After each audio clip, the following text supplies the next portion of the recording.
ከመተኛት በፊት የሚጸለይ ጸሎት። አቤቱ ነፍሴን ላንተ አደራ ሰጥቻለሁና የሚሄድበትንም መንገድ አስተምረኝ። አቤቱ ወደ አንተ ተማጽኛለሁና ከጠላቶች ያድነኝ። አንተ አምላክ ነህ፣ ፈቃድህን። ዘመድ ካለው ሰው ይልቅ እግዚአብሔር ያለው ሰው ተስፋ አለው። ብር ካለው ሰው ይልቅ እግዚአብሔር ያለው ሰው ተስፋ አለው። ጓደኛ ካለው ይልቅ እግዚአብሔር ያለው ሰው ተስፋ አለው። እንደተሳቀብህ አይቀርም፣ እንደተሳለቁብህ አይቀርም፣ እንደተሾፈብህ አይቀርም። እግዚአብሔር ነገርን ይመልሰዋል። ይወል እግዚአብሔር ምስክሬ ነው። እግዚአብሔር ጋር ያለው ታሪክ አጨራረሱ ጠላቶች ጋር እንዳለው ስክሪፕቸር አይደለም።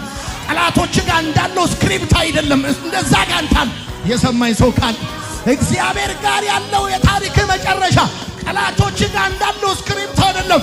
ጠላቶች መሃል ላይ ያነበቡት መጨረሻን የሚያውቀው እግዚአብሔር ነው። መጨረሻ የክብር ነው። አሜን ይባላል። እንደገና አምላክ እና መጽሐፉ